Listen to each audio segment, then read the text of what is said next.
Maraming taong humihinga, pero matagal nang patay ang konsensya. Sa mundong puro husga, kahit anong sipag mo,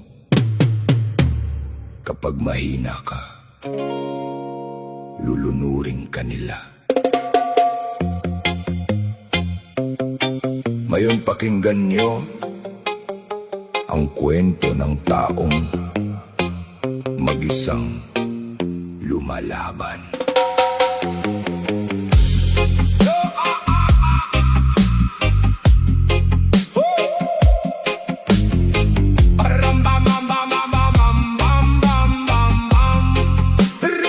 Habang ako'y lumalaban, sila na may nakatingin lang. Hintay akong bumagsak para may mapag-usapan. Kapag wala kang pera, parang hangin ka lang. Hindi ka nila pansin kahit turog na kalooban. Ngiti nila'y mapanlin lang, sa likod mo may patalim. Mga mukhang banal pero ang puso'y malamig. Sa mundong puro inggit, mahirap magtiwala. Habang ikaw nagpapakatotoo, sila na may nagpapanggap na tupa. Pagod ng kaluluwa, dala ang bigat mag-isa.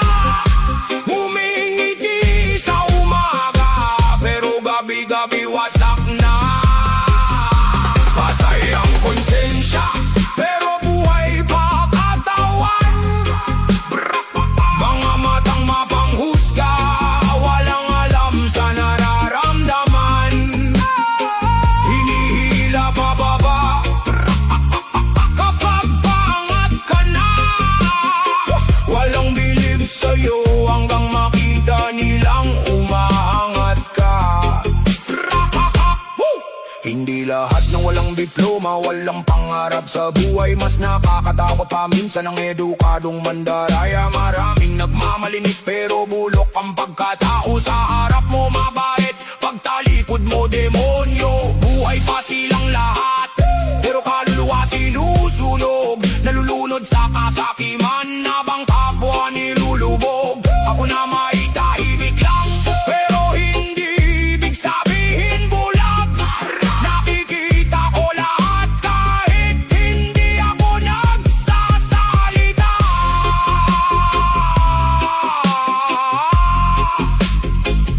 Mag-isa, lumalaban.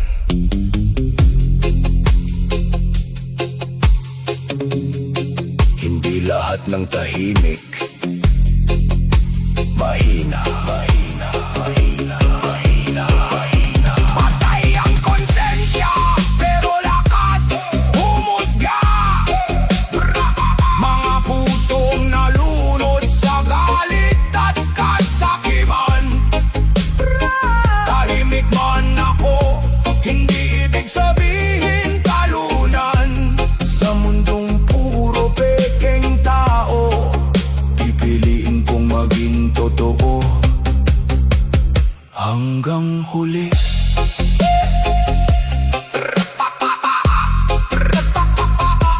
Hanggang huli.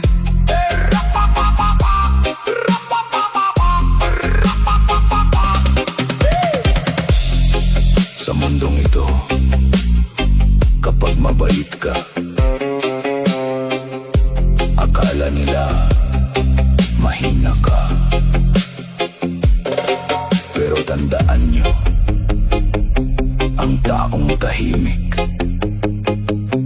kapag napuno, pinaka delikado.